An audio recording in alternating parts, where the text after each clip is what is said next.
হয়তো আমি আৰু এই বোকা ডান্স দেখিবলৈ নাপাম। প্ৰাণৰ শিল্পীগৰাকী নাই, বোকা ডান্সো হয়তো নোহোৱা হৈ গ'ল। প্ৰাণৰ শিল্পীগৰাকীও নাই, বতৰো সেমেকা।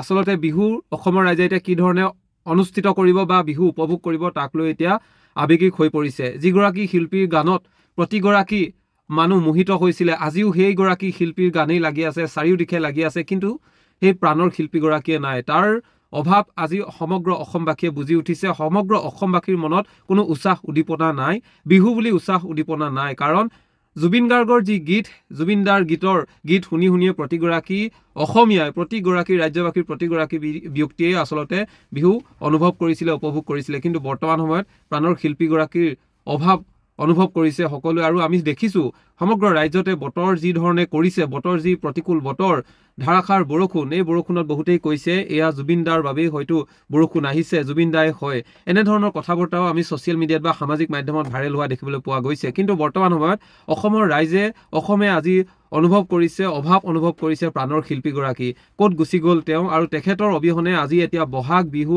বা যিকোনো উৎসৱ এতিয়া অনুষ্ঠিত কৰিবলৈও কিন্তু কষ্টকৰ হৈ পৰিছে।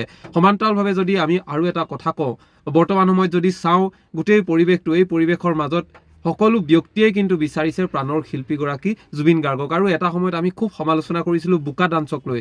যেতিয়া যুৱক যুৱতীয়ে বোকাত মিলি নৃত্য কৰিছিলে, সেই সময়ত আমি খুব ক্ৰিটিচাইজ কৰিছিলোঁ, যুৱকসকল উচ্ছৃংখলিত হৈছে। কিন্তু বৰ্তমান সময়ত আমি এই কথা দুখ অনুভৱ কৰিছোঁ, আমি এনে এজন ব্যক্তিক হেৰুৱালোঁ যাৰ গীতত সকলোৱে আনন্দত মতলীয়া হৈ বোকাত ডান্স কৰিছিলে। হয়তো আমি আৰু এই বোকা ডান্স দেখিবলৈ নাপাম।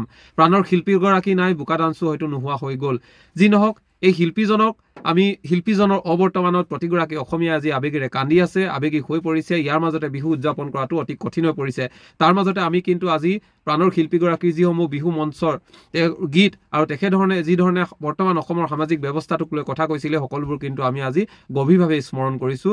আমাৰ মনলৈ আজি আহিছে আৰু আমি সকলো আৱেগিক হৈছোঁ। আৰু বতৰ যিধৰণে এতিয়া সেমেকা কৰিছে, এই বতৰৰ মাজত আমি প্ৰাণৰ শিল্পীগৰাকীকহে স্মৰণ কৰিছোঁ। বিহু কিন্তু আমি উৎসাহ উদ্দীপনা, যি আনন্দ আমি কৰিব পৰা নাই।